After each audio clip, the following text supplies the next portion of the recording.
Hello dear students, welcome to online classes of Sri Mahavir Education Hub Kishangarh Renwal. We are going to discuss about integration. Okay, आज हम exercise 9.1 कर रहे हैं RBSC की। उसका question number 5 हम कर लेते हैं। क्वेश्चन नंबर 4 तक पिछले वीडियोज में हो चुका है। अब हमें इसका समाकलन करना है। देखिए इस समाकलन को हम कैसे कर पाते हैं।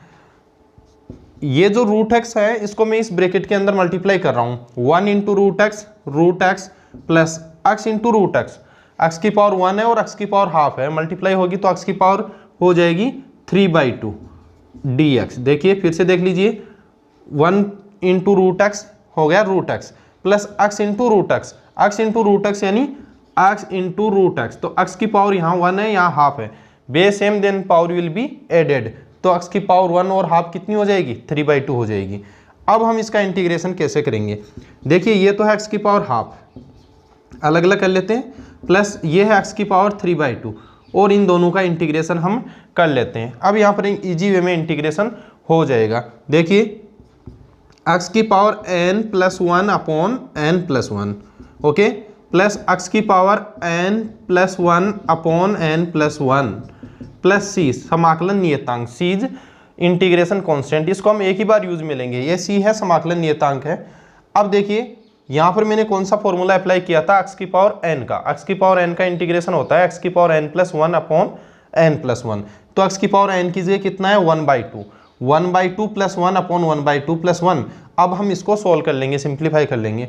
देखिए इसको सिंप्लीफाई करेंगे तो क्या आने वाला है, ये हो जाएगा एक्स की पावर 3/2, ये हो जाएगा एक्स की पावर 3/2 अपॉन 3/2 प्लस एक्स की पावर 3/2 प्लस 1 कितना होता है 5/2 अपॉन 5/2। ये तो हमारा सिंप्लीफिकेशन है, हर कोई बच्चा कर सकता है मैथ्स का। अब इसको सिंपल करेंगे, 3/2 बन जाएगा 2/3, 2/3 x power 3/2 plus 2 upon 5 x power 5/2 plus c। ये हमारा आंसर हो गया। देखिए कितना इजी इंटीग्रेशन है, डायरेक्ट फॉर्मूला अप्लाई करना था हमें। जो भी एक्सरसाइज 9.1 है इसमें डायरेक्ट फॉर्मूला अप्लाई करना है, डायरेक्ट फॉर्मूला बेसिस क्वेश्चन हमारे सामने है। अब देखिए मैं नेक्स्ट क्वेश्चन करवाता हूँ आपको। क्वेश्चन नंबर 6 हम इंटीग्रेशन कर रहे हैं ना, इंटीग्रेशन क्वेश्चन नंबर 6 हम कर लेते हैं। देखिए हमारा क्वेश्चन नंबर 6 क्या है, मैं नोट कर देता हूँ। क्वेश्चन नंबर 6 है integration of ax dA, integration of ax dA। बहुत ही इंपॉर्टेंट और बहुत अच्छा क्वेश्चन है, ये समझने लायक क्वेश्चन है। यहाँ पर हमारा चर क्या है, सबसे पहले ये देखना है कि हमें किसके रेस्पेक्ट में इंटीग्रेट कर रहे हैं, किसके सापेक्ष हम समाकलन कर रहे हैं। तो देख लीजिए आप यहाँ पर ax dA, हम यहाँ पर a के सापेक्ष समाकलन कर रहे हैं। किसके सापेक्ष कर रहे हैं, a के सापेक्ष। ये dA क्या रिप्रेजेंट कर रहा है, क्या बता रहा है आपको, आप किसके सापेक्ष समाकलन कर रहे हैं, a के सापेक्ष समाकलन कर रहे हैं। अब देखिए बहुत ही इंपॉर्टेंट है, हर बार यहाँ क्वेश्चन में dx रहता है, dx रहता है। इसका मतलब हम क्या समझते हैं, किसी सवाल में यहाँ मान लीजिए रहता है x पावर 2 dx, हम क्या समझते हैं dx मीन्स x के रेस्पेक्ट में हम समाकलन कर रहे हैं। तो ये 2 क्या होता है इसमें अचर। अगर हम समाकलन करते हैं x पावर n dx का, तो इट मीन्स हम x के रेस्पेक्ट में करते हैं, और ये n क्या रहता है अचर मीन्स कांस्टेंट रहता है। अब वो बात यहाँ पर जस्ट अपोजिट है, यहाँ पर ऐसा न होकर के क्या है, यहाँ पर है ये हम dA लिख रखा है, यहाँ पर dA लिख रखा है, मतलब हम किसके रेस्पेक्ट में इंटीग्रेट कर रहे हैं, हम a के रेस्पेक्ट में इंटीग्रेट कर रहे हैं, ठीक है। और यहाँ पर लिख रखा है a पावर x। अब यहाँ पर ये x है, ये कांस्टेंट की तरह वर्किंग कर रहे हैं। कैसे पता चला हमें, क्योंकि हम a के रेस्पेक्ट में इंटीग्रेट कर रहे हैं। किसके रेस्पेक्ट में इंटीग्रेट कर रहे हैं, a के रेस्पेक्ट में। तो ये तो चर है, ये भी चर है, और ये इसको अचर means this variable, this is variable and this is constant हम ट्रीट करेंगे, क्योंकि हम जिसके रेस्पेक्ट में इंटीग्रेट कर रहे हैं वो क्या है a। तो a को यहाँ पर वेरिएबल यानी चर समझेंगे हम।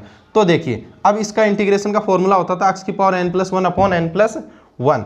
तो वो यहाँ पर क्या हो जाएगा, a की power x plus 1 upon x plus 1 plus c। कैसे, यहाँ पर यहाँ पावर देखिए, अगर आप इंटीग्रेशन करते थे एक्स स्क्वायर dx का, तो होता था x की पावर 2 प्लस 1 अपॉन 2 प्लस 1, यही तो होता था, यही होता था ना।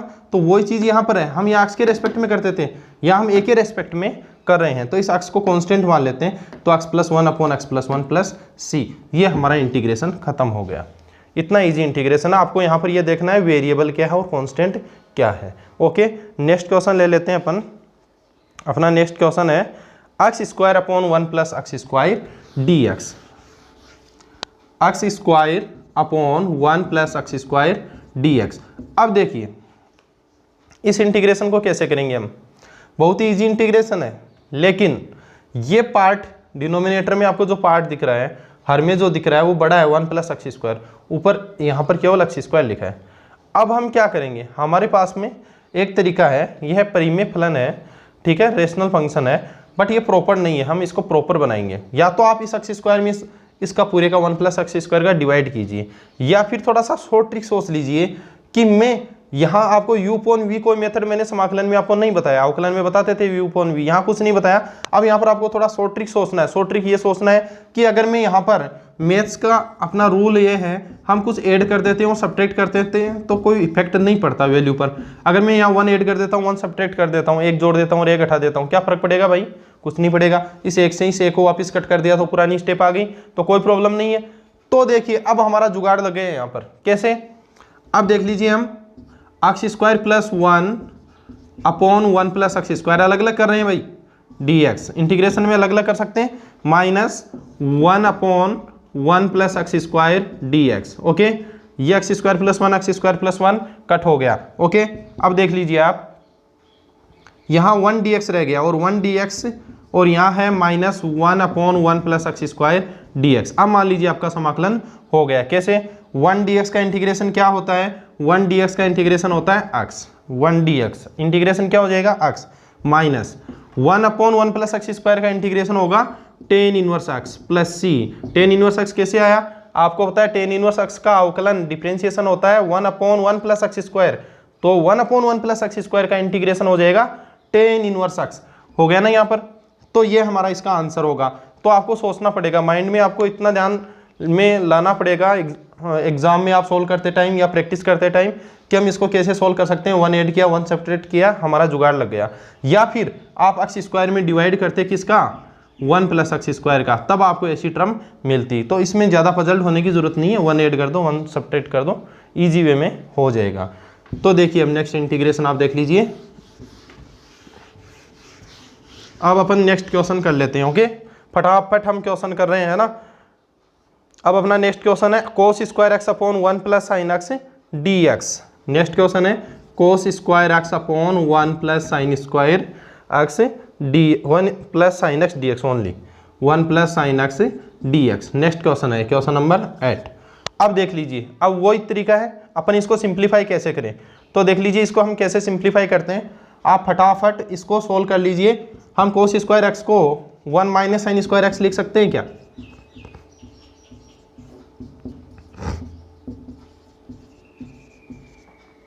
देखिए मैंने यहाँ पर क्या जुगाड़ लगाया है। आपको एक सर्वसमीका पता है भाई, होता है cos square x plus sine square x equal 1। ये मैथ्स के बच्चे को पता है ना, जो मैथ्स का बच्चा है उसको हर एक बच्चे को ये पता है cos square x plus sine square x 1 होता है।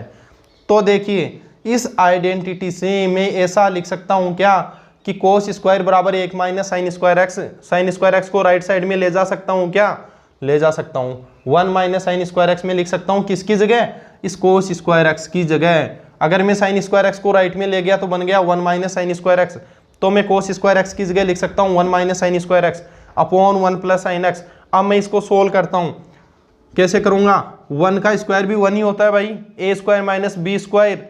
एक छोटा सा सूत्र याद होगा आपको, a minus b into a plus b, तो वो सूत्र में यहाँ लगा देता हूँ, a minus b into a plus b. Okay, 1 plus sine x नीचे है ही, अब इनको काट दो भाई। अब हमें समाकलन किसका करना है, 1 माइनस साइन एक्स dx का करना है। अब इसका समाकलन तो इजी वे में आगे हो ही जाएगा। देखिए कैसे होगा, एक तो हो जाएगा 1 dx minus sign x dx, अलग अलग कर लिया मैंने भाई।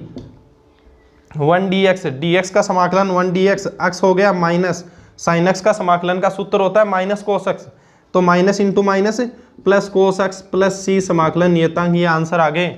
अब बच्चों के दिमाग में क्वेश्चन यही रहता है कि ये सबसे पहले हमारे दिमाग में कैसे आएगा भाई, मैं ये करूं, कौन आएगा तुमको वहां पर बताने के लिए, आपको प्रैक्टिस करनी पड़ेगी, प्रैक्टिस से पता चल जाएगा। देखिए, या फिर आप ऐसे सोच लीजिए भाई कि डिवाइड तो मैंने बताया नहीं इंटीग्रेशन में भाई, u upon v का सवाल ऐसे करो आप, ठीक है। तो हमें इसको पहले सरल करना, ये एक त्रिकोणमिति का फलन दिख रहा है आपको, तो ये साधारण सी बात है, u बटा v का समाकलन करने का आपको कोई सूत्र नहीं बताया हुआ है, तो आप एक काम कर लीजिए, यहाँ पर पहले इसको त्रिकोणमिति लगा करके सरल कर लीजिए। त्रिकोणमिति लगाने के लिए आपको पता है नीचे 1 प्लस साइन एक्स है, इसको मैं खत्म कर लेता हूँ, है ना, और u अपॉन v का झमेला ही खत्म हो जाएगा, इसलिए मैं कोस स्क्वायर एक्स को इस आइडेंटिटी से हटा दूंगा, 1 माइनस साइन स्क्वायर एक्स लिख दूंगा, इसके गुणनखंड कर दूंगा, फैक्टर कर दूंगा, और ये 1 माइनस साइन एक्स बचेगा और अलग अलग करके इसका समाकलन कर दूंगा। इतना इजी इसका समाकलन होता है। अब अपन नेक्स्ट क्वेश्चन कर लेते हैं, है ना। नेक्स्ट क्वेश्चन और ही ज़्यादा इजी है, फटाफट हम कर लेते हैं इनको। नेक्स्ट क्वेश्चन है sec x plus tan x. Okay, अब देख लीजिए, अब इसका समाकलन करना है ना, बस इनको मल्टीप्लाई कर लो, sec x into sec x, sec square x d x, अलग अलग समाकलन कर लेता हूँ, sec x into tan x d x. Okay, अब देख लीजिए, आप फटाफट देख लीजिए, सेक स्क्वायर एक्स का इंटीग्रेशन होता है भाई tan x, formula sec x tan x का फॉर्मूला होता है इंटीग्रेशन का सेक एक्स प्लस सी, क्योंकि टेन एक्स का अवकलन सेक स्क्वायर एक्स होता था तो सेक स्क्वायर एक्स का समाकलन टेन एक्स हो जाएगा। सेक एक्स का अवकलन सेक एक्स टेन एक्स होता था और सेक एक्स टेन एक्स का समाकलन सेक एक्स हो जाएगा। फटाफट कर लीजिए आप। तो अपन हम सारे जो क्वेश्चन है इनको फटाफट करते जाएंगे, ठीक है। ये फटाफट करने के लिए मैं यहाँ पर बुक लेकर के बैठा हूँ आरबीएससी की, फटाफट क्वेश्चन लिखते जा रहा हूँ, सोल्व करते जा रहा हूँ, आप ध्यान रखना, ज़्यादा से ज़्यादा क्वेश्चन, है ना, हम कर लेते हैं यहाँ पर। नेक्स्ट क्वेश्चन है sine inverse x plus cos inverse x d x, sign inverse x plus cos inverse x d x का इंटीग्रेशन करो भाई, ये बोल रहा है इसका समाकलन करो, तो कर लेंगे, क्या प्रॉब्लम है भाई। Sign inverse x plus cos inverse x बराबर कितना होता है, पाई बाई 2। एक फॉर्मूला होता है sine inverse x plus cos inverse x बराबर पाई बाई 2। यह फॉर्मूला हम करेंगे exercise number 2 inverse trigonometric function प्रतिलोम त्रिकोणमितीय फलन में हम पढ़ेंगे sine inverse x plus cos inverse x बराबर पाई बटा 2, tan inverse x plus cot inverse x बराबर पाई बटा 2, sec inverse x plus cosec inverse x बराबर पाई बटा 2। तो इसका जो वैल्यू होता है, इसका फॉर्मूला होता है पाई बाई 2। अब हमें ये इंटीग्रेशन करना है। ये इंटीग्रेशन कैसे करेंगे भाई, पाई बाई 2 तो कांस्टेंट है, किसी को भी पूछ लेना, पाई बाई 2 कांस्टेंट है, बता किससे पूछोगे, दिख ही तो रहा है, ये कोई चर थोड़ी है। पाई बाई 2 तो एक कांस्टेंट वैल्यू होती है 22/7, अचरी तो होती है, कांस्टेंट होती है, बाहर ले लो कांस्टेंट को। अब पाई बाई 2 dx, पाई बाई 2 तो कांस्टेंट है, dx का समाकलन क्या होता है, एक्स प्लस सी। अगर अवकलन करना होता है पाई बाई 2 का तो 0 हो जाता है, लेकिन समाकलन 0 मत कर देना भाई, ठीक है। ये ध्यान रखना, हम समाकलन कर रहे हैं कि अवकलन कर रहे हैं, क्या कर रहे हैं और क्या नहीं कर रहे हैं, इस बात का आपको ध्यान रखना पड़ेगा। अब हम नेक्स्ट क्वेश्चन कर लेते हैं ना फटाफट। Question number 11, x square minus 1 बटा एक्स स्क्वायर प्लस 1 का समाकलन, एक्स स्क्वायर माइनस 1 बटा एक्स स्क्वायर प्लस 1 का समाकलन। वही बात आ गई दोबारा, प्रॉपर रेशनल फंक्शन नहीं है ये, रेशनल फंक्शन तो है लेकिन प्रॉपर नहीं है, इम्प्रॉपर है। हम क्या करेंगे, यहाँ इसमें इसका भाग दे लो। दो तरीके हैं, पहले किया था ना, या तो इसमें इसका भाग दे लो, या थोड़ा और तरीके से स्मार्ट वे में मैं करना चाहूँ तो ऐसे कर सकता हूँ, अलग अलग कर लेता हूँ इसको। X square upon x square plus 1 d x minus 1 upon x square plus 1 d x. समझ गए होंगे आप। अब इसका समाकलन अलग अलग करने में क्या बुराई है, अंश में 2 पार्ट है, मीन्स न्यूमरेटर में 2 पार्ट्स हैं, तो सेपरेट में इसको कर सकता हूँ मैथ्स के अकॉर्डिंग, तो मैं इसको सेपरेट कर लिया, कोई प्रॉब्लम नहीं है। अब देखिए आप, ये इंटीग्रेशन जाना पहचाना लग रहा है ना, देखा हुआ लग रहा है, इसी वीडियो में तो किया है हमने, अभी भी जस्ट अभी करके ही तो आए हैं। ये वाला एक जोड़ दो और एक घटा दो, 1 प्लस कर दो, 1 माइनस कर लो अंग्रेजी वालों। X square plus 1 minus 1, x square plus 1 already था, ये यहाँ पर ऑलरेडी था, 1 प्लस किया 1 माइनस किया। ओके, अब देख लीजिए, अब इसके नीचे इसको अगर मैं रख देता हूँ भाई, x square plus 1 upon x square plus 1, simplify में इसको कर रहा हूँ अब, है ना। देख लीजिए अब आप सिंप्लीफिकेशन यहाँ देख लीजिए, इसके नीचे इसको लिखूंगा तो आपको सबको पता चल गया 1 dx रहेगा, ठीक है, माइनस इसके नीचे इसको रखा तो 1 dx, अलग अलग कर रहा हूँ मैं, minus 1 upon x square plus 1 dx, और ये आगे एक बार और पड़ा है already, minus 1 upon x square plus 1 dx, ठीक है। अब 1 dx का समाकलन होता है भाई x माइनस इसका होता है formula ten inverse x minus ten inverse x, फिर से इसके लिए प्लस सी, तो इसका आंसर हो गया x minus ten inverse x minus ten inverse x minus के 2 टेन इनवर्स एक्स प्लस सी, ठीक है। भाई y प्लस वाई 2y हो जाता है, x प्लस एक्स 2x हो जाता है, तो माइनस एक्स माइनस 2x हो जाता है, तो minus ten inverse x minus ten inverse x minus 2 tan inverse x हो गया। ये हमारा समाकलन खत्म हो गया। अब हम और समाकलन आगे देख लेते हैं, ठीक है। और समाकलन देख लीजिए भाई, समाकलन आ गया टेन स्क्वायर एक्स का, फिर कोट स्क्वायर एक्स का।